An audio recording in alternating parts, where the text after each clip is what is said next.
नमस्कार, capital TV Uttar Pradesh देख रहे हैं आप। मैं हूं राधिका राज।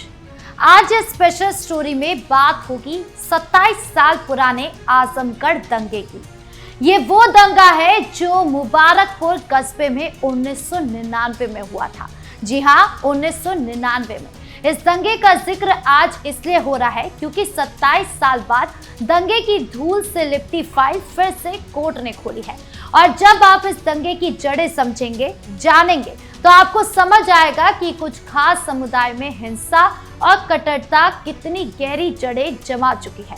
तो क्या है पूरा मामला, कहां से शुरू हुआ, कौन है दंगे में पीड़ित, सब कुछ बताएंगे आपको विस्तार से। फिर खुली आजमगढ़ दंगे की फाइल। सबसे पहले समझते हैं कि ये दंगा हुआ कैसे। ये कहानी है उत्तर प्रदेश के आजमगढ़ जिले के मुबारकपुर कस्बे की, जहां साल 1999 में एक छोटी सी बात ने इतनी बड़ी आग लगा दी कि पूरे इलाके में दहशत फैल गई। आज से 27 साल पहले, ठीक 27 अप्रैल 1999 को मुहर्रम का जुलूस निकला था। ये जुलूस शिया समुदाय के लोगों का था जो ताजिया लेकर निकल रहे थे। मुबारकपुर जैसे छोटे कस्बे में शिया और सुन्नी समुदाय पहले से ही कुछ तनाव में रहते थे। ये तनाव पुरानी रंजिशों से जुड़ा था। जमीन का विवाद, धार्मिक रस्मों को लेकर मतभेद और इलाके में बहुसंख्यक होने का एहसास था। जुलूस निकल रहा था। रास्ते में सुन्नी समुदाय के कुछ लोगों ने जुलूस को रोकने की कोशिश की। वजह बताई जाती है कि जुलूस के रास्ते में 10 फीट की एक छोटी सी जमीन का पुराना विवाद था। यह जमीन दोनों पक्षों के लिए महत्वपूर्ण थी। जुलूस रुकने पर बहस हुई, बातें बढ़ी, पथराव शुरू हो गया। पुलिस ने किसी तरह हालात संभाले, लेकिन शाम तक माहौल गर्म हो चुका था। इसी बीच एक व्यक्ति अली अकबर, जो पूरा ख्वाजा इलाके के निवासी थे और शिया समुदाय से थे, जुलूस से लौटते समय गायब हो गए। अली अकबर हैदराबाद से आए थे और ताजिया दफनाने के लिए शाह के पंजे पर गए थे। 28 अप्रैल को अली अकबर के बेटे जैगम ने मुबारकपुर थाने में गुमशुदगी की रिपोर्ट दर्ज कराई। परिवार वाले परेशान थे, सब ढूंढ रहे थे। फिर 30 अप्रैल 1999 को भयानक खबर आई। राजा भाट के एक तालाब से अली अकबर का सिर के बिना पानी में डूबा शरीर मिला। सिर अलग था, शरीर पर मारपीट के निशान अलग थे। सिर आज तक नहीं मिला। ये खबर सुनते ही पूरे मुबारकपुर में दहशत फैल गई। लोग गुस्से से भर गए। ये सिर्फ एक हत्या नहीं लग रही थी, ये एक क्रूर, सोची समझी वारदात थी जो धार्मिक तनाव को और भड़का सकती थी। अली अकबर की जान लेने से ये मामला आग में घी डालने जैसा हो गया। इलाके में सांप्रदायिक हिंसा भड़क उठी। दोनों समुदाय के बीच झड़पें हुई, घरों में आग लगाई गई, दुकानें लूटी गई, मारपीट हुई, कई लोग घायल भी हुए। पुलिस को कर्फ्यू लगाना पड़ा।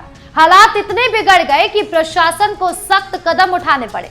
ये दंगा सिर्फ 2-3 दिनों तक चला, लेकिन इसके घाव सालों तक रहे। अली अकबर की जान लेने से इस दंगे का सबसे दर्दनाक और मुख्य हिस्सा बन गया। जांच में पता चला कि जुलूस से लौटते समय कुछ लोगों ने अली अकबर को पकड़ा, बेरहमी से पीटा और फिर मार डाला। ये जान लेना सिर्फ व्यक्तिगत दुश्मनी नहीं थी, इसमें धार्मिक कट्टरता और पुरानी रंजिश की छाप साफ दिखाई देती थी।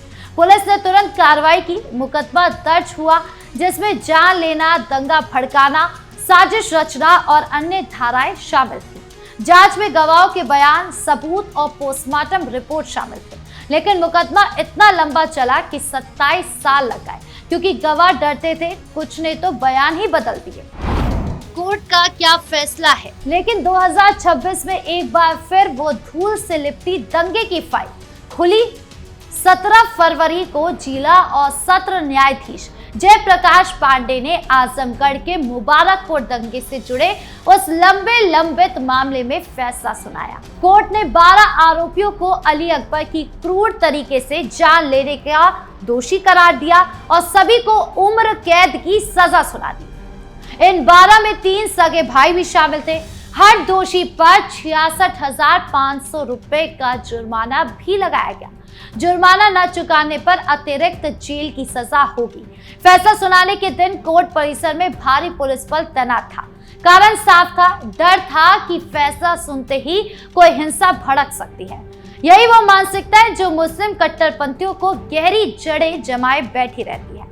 अगर कानून उनके खिलाफ जाता, अगर सजा सुनाई जाती तो सड़क पर उतर आना, प्रदर्शन करना, धमकियां देना, ये उनका पहला रिएक्शन बन चुका है। वो कानून को चुनौती देते हैं, इंसाफ को रोकने की कोशिश करते हैं। लेकिन इस बार कोर्ट ने साफ संदेश दिया, हत्या है, क्रूर है और सोची समझी हत्या है और इसके लिए सख्त सजा ही मिलेगी। अब सबसे बड़ा सवाल ये उठता है कि 27 साल का वक्त क्यों लग गया फैसला आने? इतने लंबे समय तक इंसाफ की राह में इतने रोड़े क्यों अटकाए गए? क्या गवाह डरते थे? क्यों केस लटकता रहा? इसका जवाब बहुत कड़वा है।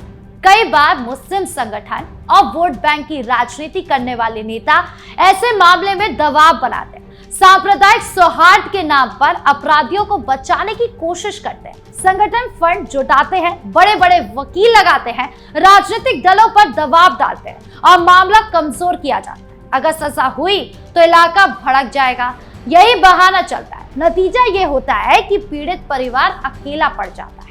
हिंदू पीड़ित के पास ना इतना पैसा होता है कि सालों तक केस लड़ सके, ना इतना संगठन की दबाव बना सके, इसलिए ऐसे केस दशकों तक लटके रहते हैं। ये दंगा सिर्फ एक घटना नहीं था, यह सोच का नतीजा था जो मुस्लिम समाज के एक बड़े हिस्से में फैली हुई थी। जुलूस निकालते वक्त अगर कोई छोटी सी बात पर झगड़ा हो जाए तो तुरंत सांप्रदायिक रंग क्यों ले लेता है? क्यों हिंदुओं को निशाना बनाया जाता है? क्यों बहुसंख्यक इलाके में हिंदू परिवारों को लगातार डर में रखा जाता है? आजमगढ़ जैसे कई जिले पूर्वांचल में ऐसे हैं जहां मुस्लिम आबादी ज्यादा है, वहां हिंदू परिवारों को लगातार दबाव में रखा जाता है। जमीन हड़पने से लेकर दुकानें बंद करवाने तक हर तरीके से परेशान किया जाता है। अगर कोई हिंदू विरोध करता है तो हिंसा का सहारा लिया जाता है। ऐसे मामले में सबसे दुखद बात यह है कि पीड़ित हिंदू परिवार अकेला पड़ जाता है। यानी ये घटना बताती है कि कैसे छोटी सी बात जैसे जुलूस का रास्ता या जमीन का विवाद बड़े दंगे में बदल सकता है। मुबारकपुर जैसे इलाके में जहां दो समुदाय करीब करीब बराबर या एक थोड़ा ज्यादा है, वहां धार्मिक रस्में अक्सर तनाव का कारण बन जाती है। मुहर्रम का जुलूस निकालना शिया समुदाय की परंपरा है, लेकिन सुन्नी समुदाय में कुछ लोग इसे अलग तरह से देखते हैं। इतने मतभेद ने 1999 में आग लगा दी। अली अकबर की मौत ने इसे व्यक्तिगत स्तर में सामूहिक हिंसा में बदल दिया। दंगे के बाद इलाका शांत हुआ, लेकिन डर बाकी रहा। हिंदू और मुस्लिम दोनों समुदाय के लोग सालों तक सतर्क रहे। साथ ही ये घटना बताती है कि मुस्लिम कट्टरपंथ की जड़ें अभी भी मजबूत है। जुलूस के नाम पर हिंसा, बहुसंख्यक इलाके में अल्पसंख्यकों को दबाना, कानून के खिलाफ सड़क पर उतरना, ये सब जारी है। जब तक मुस्लिम समाज के अंदर इस कट्टर सोच को चुनौती नहीं दी जाएगी, तब तक ऐसे दंगे और हत्याएं होती रहेगी। सरकार को सख्त होना होगा, पुलिस को बिना डरे कार्रवाई करनी होगी और समाज को समझना होगा कि धर्म के नाम पर हिंसा कभी जायज नहीं हो सकती। ये फैसला एक शुरुआत है, लेकिन असली बदलाव तब आएगा जब मुस्लिम समुदाय खुद अपनी कट्टरपंथी ताकतों से मुंह मोड़ेगा।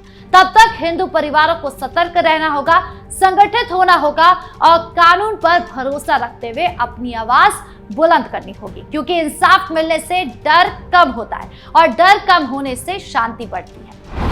क्या ये फैसला बदलाव लाएगा? क्या ये फैसला बदलाव लाएगा? ये सवाल उठ रहा है। उम्र कैद की सजा सुनकर कुछ लोगों को लग सकता है कि इंसाफ हो गया, लेकिन सच्चाई ये है कि 27 साल बाद मिला इंसाफ बहुत देर से मिला।